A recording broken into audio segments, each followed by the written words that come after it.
বিভিন্ন বাণিজ্যিক স্থাপনা নির্মাণ করে অবৈধভাবে করতোয়া নদীর দখলে রেখেছে বগুড়া বেসরকারি উন্নয়ন সংস্থা TMSS। সামাজিক উন্নয়নের আড়ালে বছরের পর বছর দখল করেছে সরকারি সম্পত্তি। বরাবর অভিযান আর জরিমানার পরেও থামানো যায়নি। এ নিয়ে ক্ষুব্ধ বগুড়ার মানুষ।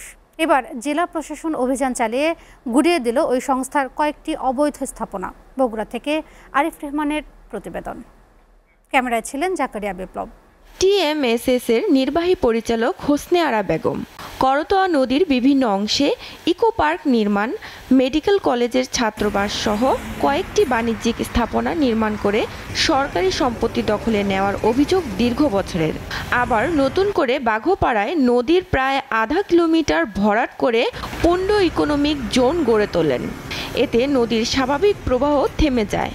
প্রতিবাদে স্থানীয়রা মানববন্ধন, প্রতিবাদ সভা ও সমাবেশ করেন।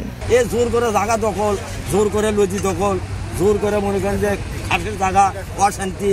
হোস্টারা এটা দখল করে ভোগ করে তার উপর ফ্যাক্টরি দিচ্ছে। এটা এখন সরকার থেকে ভাঙিচ্ছে, জনগণ করতে সুবিধা হচ্ছে। জেলা প্রশাসনের নেতৃত্বে যৌথ বাহিনী গেল বৃহস্পতিবার BCL গ্লাস ফ্যাক্টরি সহ 11টি স্থাপনা গুড়িয়ে দেয়। ঐতিহ্যবাহী করতোয়া নদী রক্ষায় অন্তর্বর্তী সরকারের এই উদ্যোগকে স্বাগত জানান জনগণ। অবৈধ দখলদার উচ্ছেদের যে শুভ সূচনা করেছেন, এজন্য আমি বগুড়াবাসীর পক্ষ থেকে তাদেরকে ধন্যবাদ এবং কৃতজ্ঞতা জানাই। সরকার থেকে ভেঙে দিচ্ছে আর সরকার রুলস হিসেবে করার দরকার যেটা সেটা সরকার করতেছে। উচ্ছেদ যখন শুরু করেছেন, সকল উচ্ছেদ একেবারে শুরু করা হোক। যারা বৈধ তারা থাক, যারা অবৈধ তাদেরকে আইন অনুযায়ী উচ্ছেদ করা হোক।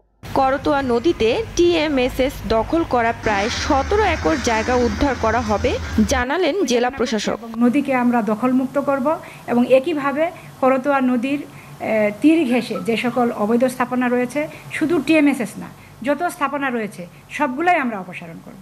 তবে TMSS এর পক্ষ থেকে দাবি করা হয়েছে জমি লিজ নিয়েই স্থাপনা নির্মাণ করা হয়েছে।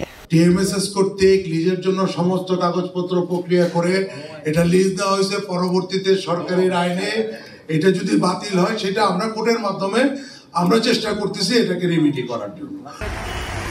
SCTV news desk.